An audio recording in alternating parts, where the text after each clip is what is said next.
Ayan, hello! O, diba? May problema sa, sa lalamunan. Ayan. Sorry na agad. Ayan. So, today, our vlog is about, ayan, featuring of the day. Syempre, si raindrops. So, favorite nating lahat yan. Alam ko. Gustong-gusto natin ng raindrops, diba? Kasi ang ganda, lalo na kapag clamp. Ayan. So, nakakita ko dati ng clamp na raindrop. Sabi ko, gusto ko din noon yung clamp. Ayan. So, naghanap naman ako. Nakabili naman ng person. Kaya, happy. Ayan. O, diba? So, raindrops, kaya natin siyang gusto because of its, unique bump. Diba? May pa-bump o, diba, kabog. Lahat ng dahon nito is mayroong pa-bump. Ayan. So, meron akong old na raindrops, tas ito yung mas bago. Pero ito, kailan ko pa ba ito nabili? Parang last year pa. Ayan. So, ito kasi, medyo makahoy na siya. So, kung gusto niyo ng mga succulent na hindi niyo mabuhay dati, is piliin niyo yung makahoy kasi maintenance na makahoy, matibay sila sa lowland, tsaka mahirap silang patayin. So, yun yung experience ko sa mga makakahoy na succulent. Mas nabubuhay sila, kahit na sobrang init dito, kaya nila. Tapos, mahirap silang patayin actually. So, yung isa ko dito, matagal na din sa akin to. 1 year na din sa akin siya. Pero, tingnan nyo, leggy siya. O, yan. So, ito dati, nandun sa spot na morning sunlight. Tapos, nung nilipat ko dito sa rack ko, naging siya, naging leggy siya. Kasi yung araw nga is hindi naman ganun kaganda. Sa dati nilang lokasyon, ayan. So, may langgam pa. Ayan. So, eto, nagiging leggy yung mga succulent natin kapag hindi nakaka-receive ng enough na sunlight. So, dati, naubos na din yung dahon niya kasi nga, di ba, hindi ako madalas magtubig dati. So, eto, ROS na siya. Tingnan nyo naman. Kulang na din sa lupa. Lalagyan ko na lang yan later. Ito naka-ROS na to. So, alam ko napanood nyo na yung vlog nito. Ayan. So, ipakita natin sila. Ayan. So, raindrops. Ayan. So, ano po yung soil type or soil requirements ng raindrops? So, ito, lang naman to. Loam soil, perlite. Tapos, or pumice stone, kung ano available nyo. Pwede din yung cultured soil kung gusto nyo. And then, ano pa ba yung nilagay dyan? CRH, yung nilagay ko dyan. So, it's more of the loam soil. So, ang ratio is 70% ng soil, ng loam soil, tapos 30% ng pumice stone. Pero kung ano effective sa inyo sa lugar niyo, yun yung inyong gawin. So, kung ibang succulent mo, nag-i-strive sa, sa 50-50, o de, go, diba? So, yun sa akin, it's 70-30. So, ayan. More of the organic yun sa akin. Ayan. So, sa watering technique, ngayon, nakikita nyo naman, is matubig itong isa. Because ang dami yung dry na leaf. So, madalas ko itong dinidiligan.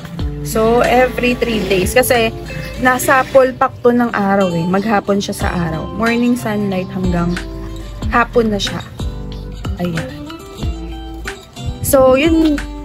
So, ito, everyday to. Kaya hindi siya ganun kakulay. Kasi, kung gusto mo maging makulay ang success mo, kung gusto mo siya ma-stress, less water.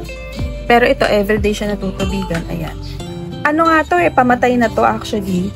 As in, mamamatay na siya. Nilipat ko lang siya dun sa spot na yun. Sabi ko, parang mamamatay na ko. Kailangan ihalo. Pagka yung succulent yung parang mamamatay na, ihalo nyo sa ibang halaman. Tapos, syempre, morning sunlight pa rin is the best. Ayan. So, ROS na to again ulit-ulit lang. Everyday kung tinutubigan. Pero tingnan nyo naman, may dry leaves pa rin. Ayan. So, ano pa? So, sa watering, ayun nga, ako kasi nga, depende sa assessment ko. So, sa akin, matubig na sila. Ayan. Kasi na-ROS ko na din. Ayan. Kapag ROS, ay pagka well-rooted na talaga, pwede mo nang isabak sa ROS. So, ayun. So, sa dormancy, kailan po yung dormancy ng raindrop? So, it says, pag mga echeveria is winter. So, wala namang winter sa atin, diba? So, December, ayan, taglamig. And then, yung, ano nila, growing season is this summer, ayan. Ngayong summer yung kanilang paglaki. Kaya, pwede tayong maglagay ng fertilizer. What kind of fertilizer? Kahit anong fertilizer ang gusto mo. Pwedeng-pwede kung ano yung available mo dyan. Pwedeng-pwede. Ayan. Kung gusto mo, fertilizer ng pusa nyo, diba? Ang baho nun. Ayan. So, ano pa? So, sa propagation, through cuttings, offsets, and like others, yung leaf propagation. Ayan. Pero parang, ako kasi hindi ako masipag mag-propagate eh. Dati, masipag ako. Pero walang walang ganap. Tapos, nung nakapag-propagate na ako, is nasunog naman sila. Kasi, pinutol yung puno dito ng kamyas. Ayun, naarawan yung spot. Nasunog. From that, ayoko na mag-propagate. Hirap. Ang hirap-hirap patubuin ng iba. Tapos, biglang shook. Ayun. Ayan. So, common problem ng ating mga raindrops. So, it would be the, pest, the mealybugs. Ayan. Yung BFF natin, mealybugs na yan. Ang sarap tirisin. Ayan. So, ganun lang. Gamit lang ng insecticide. Or kung gusto nyo alcohol. Or kung gusto nyo ay tinuturo ko na water with garlic and onion. Ayan. Talagang lalayas ang mga iyan dyan. So, ayun, nasabi ko naman na lahat. Mabait po sa lowland, yes. Mabait sa lowland. Though may iba, hindi pa rin makabuhay ng raindrops. So actually, kapag bagong bili ang raindrops nyo, regular size, you have to observe pa rin. So, kailangan ipa-well-rooted nyo muna bago kayo maglunod ng succulent. Ayan. Laging ganon sa lahat. Ipa-well-rooted mo, mapa-gymno, mapa-astro, mapa-succulent. Ipa-well-rooted mo, pag well-rooted na sila in time, pwede mo nang i-ROS, diligan lagi, mga ganon. Pero, observe pa din.